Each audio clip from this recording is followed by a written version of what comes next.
sekitar saya umur 12 atau 13 tahun, saya dipindah ke Taman Safari Indonesia. Taman Safari Indonesia Cisarua Bogor. Dan di sana seperti biasa, saya pikir hidup saya lebih baik di sana. Saya tidak dapat penyiksaan. Ternyata di Taman Safari saya lebih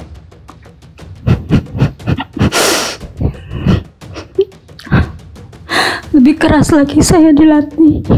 Saya dapat penyiksaan lagi, Pak. Sampai saya melarikan diri karena saya nggak tahan. Setelah saya melarikan diri 3 hari kemudian, saya menghirup udara luar, saya ditangkap lagi dengan security. Dan setelah itu saya dibawa ke pos security dan saya dibawa pulang. Di tengah jalan pun saya sudah dipukulin, sudah dikata-katain kasar seperti binatang. Sampai rumah saya dimasukin ke kantornya dan saya disetrumin, Pak, pakai setruman gajah. Sampai saya lemes, sampai kelamin saya disetrumin. Akhirnya saya jatuh, saya lemes, saya minta ampun, saya sakit, tapi dia tidak mendengarkan omongan saya, malah dia menambahkan pukulan itu. Setelah itu saya jatuh lemas, ditarik lagi rambut saya, dijedotin ke dinding, dan saya ditamparin, dan perut saya ditonjok dan ditendang. Akhirnya saya ngompol di situ.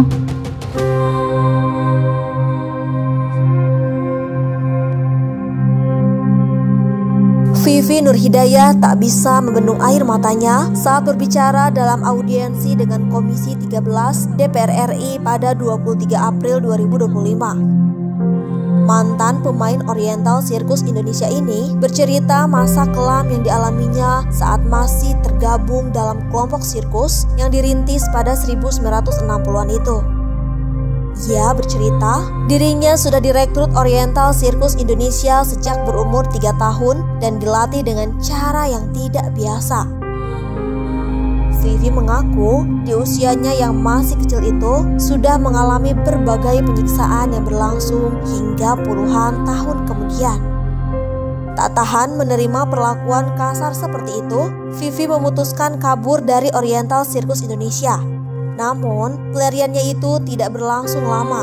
Ia ditangkap lagi dan harus mengalami penderitaan serupa. Bukan hanya disiksa, tapi juga dipasung.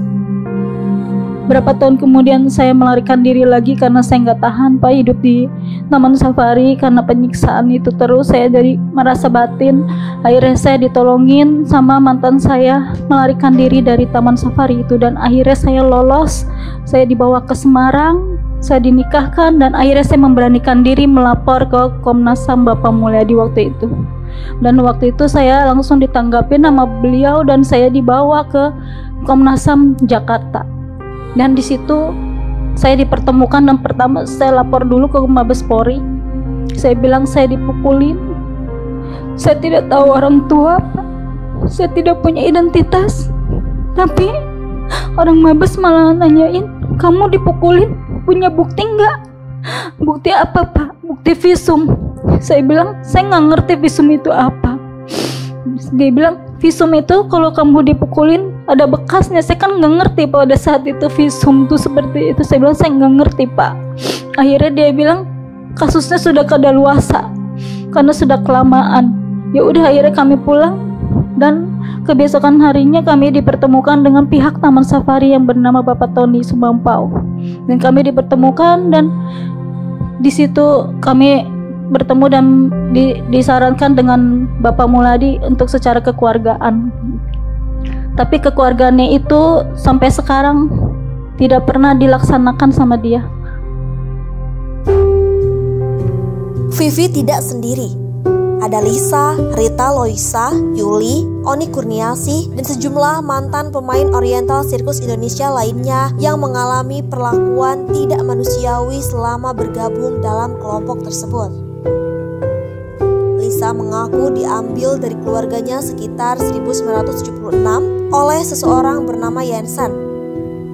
Saat itu, dirinya yang masih kecil dibawa Jensen dan istrinya naik mobil menuju tempat sirkus. Ia merasa takut dan meminta pulang, tapi tidak digubris. Lisa dipaksa ikut latihan sirkus. Saya pun dilatih dengan kekerasan di situ. Saya nangis, saya minta pulang, saya selalu mencari mama.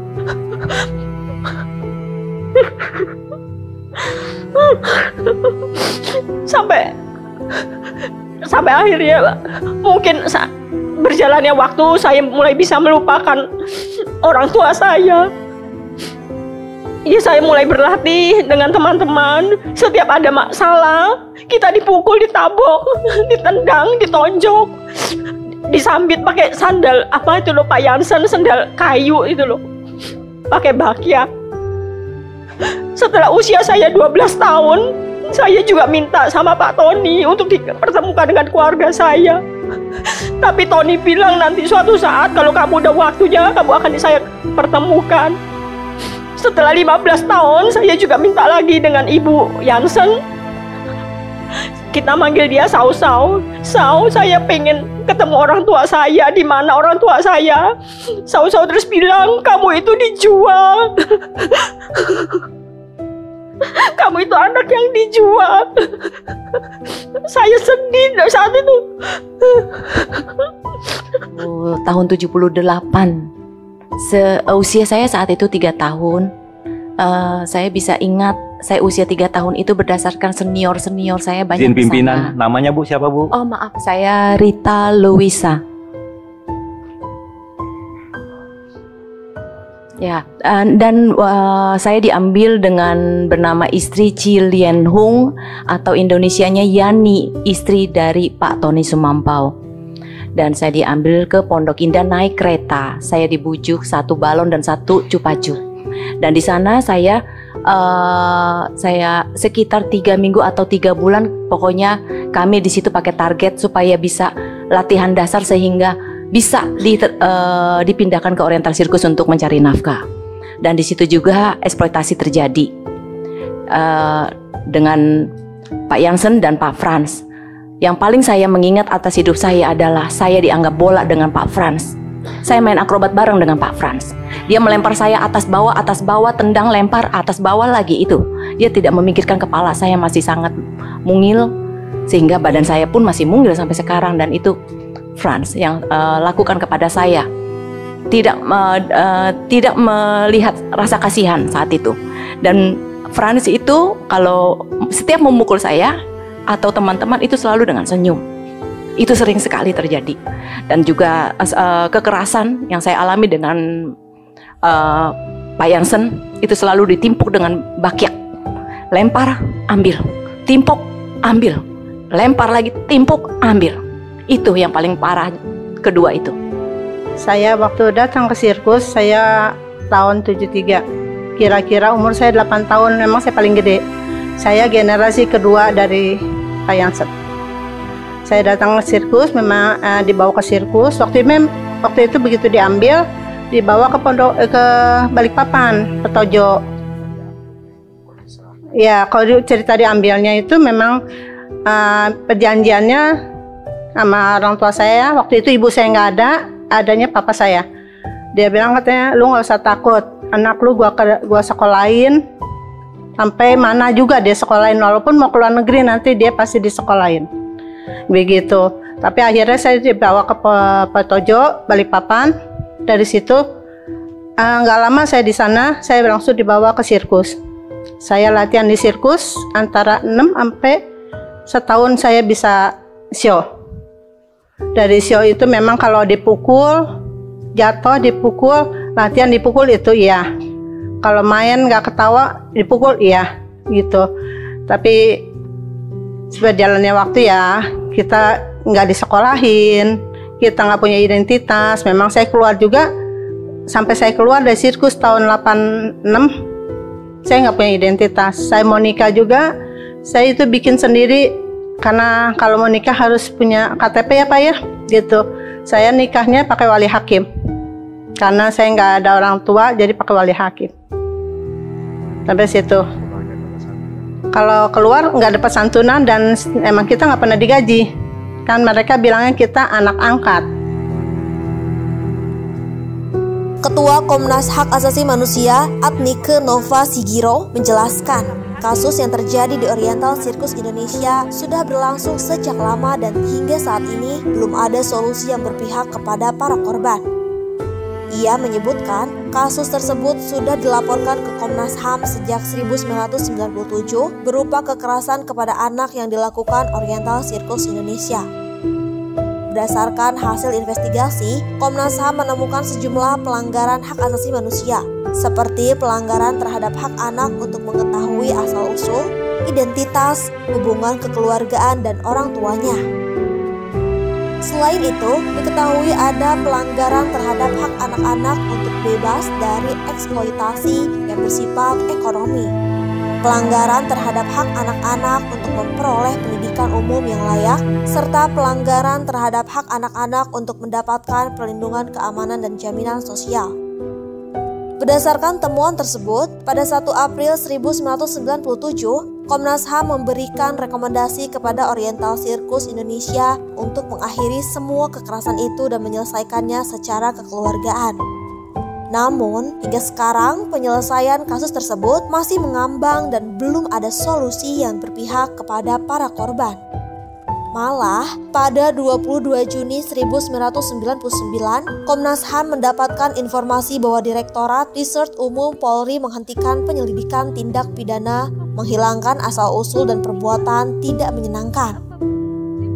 Dan Komnas HAM turut merasa prihatin bahwa para pengadu, para korban yang dulu anak-anak hingga dewasa pada saat ini belum juga mendapatkan pemulihan atas kerugian fisik, psikis, ekonomi, maupun sosial. Ini ada tindak kejahatan yang sangat keji. Saya malah heran misalnya kalau dari Barreskrim Mabes Polri mengatakan bahwa ini tidak ada barang bukti. Loh, mengambil anak kecil, anak bayi 5 tahun, 8 tahun tanpa alas hukum itu sebuah tindak kejahatan. Saya pikir di pihak OC pun kan sudah mengakui itu bahwa mereka menampung dari sekian banyak ini dari umur 5 tahun sampai 8 tahun tanpa alas hukum, kecuali mereka panti asuhan kan. Ada tindak kejahatan perdagangan manusia, perdagangan bayi di situ.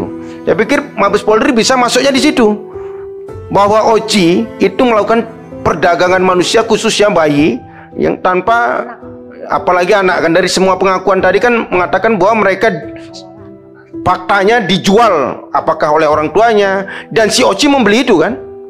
Dari situ sudah bisa masuk tindak kejahatannya Pak pengacara kan. Yang kedua terkait dengan katakanlah kekejaman psikis tadi. Saya pikir itu nanti juga akan berkembang, bahwa kita sepakat bahwa ini ada tindak kejahatan. Di negara ini yang berbasis hukum, bahwa tindak kejahatan mau tahun berapapun itu tidak boleh didiamkan.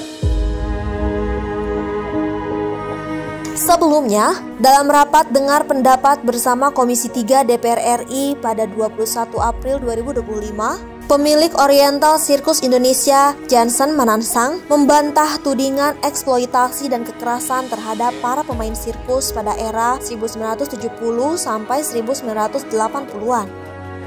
Dalam kesempatan tersebut, pria yang juga merupakan bagian dari pendiri Taman Safari Indonesia ini mengaku menerima surat dari Komnas HAM pada 1997 terkait laporan penganiayaan kepada para pemain sirkus. Jansen mengaku sudah menjalankan semua rekomendasi yang diberikan Komnas HAM. Saya mau klarifikasi dulu, tidak sepihak, karena sekarang kita sudah dirugikan. Nama-nama dirugikan kemana-mana dengan malu melakukan media-media yang tidak bertanggung jawab dan belum ada kebenarannya. Tentu kami juga minta Komisi 3 ada keadilan bagi kami. Kami juga punya karyawan sekarang ribuan Pak, ada 5 ribuan. Kalau satu keluarga ada 45 ribu orang, ada 20 ribuan yang perusahaan tanggung jawab. Tentu kita juga kasihan mereka semuanya. Dan juga bisa tunjukkan kita juga bagaimana masyarakat sekitar lingkungan sana. Mereka juga harapkan untuk daripada perusahaan ini. Dan begitu juga daripada bagaimana ke Pemdanya, bagaimana supplier yang semuanya.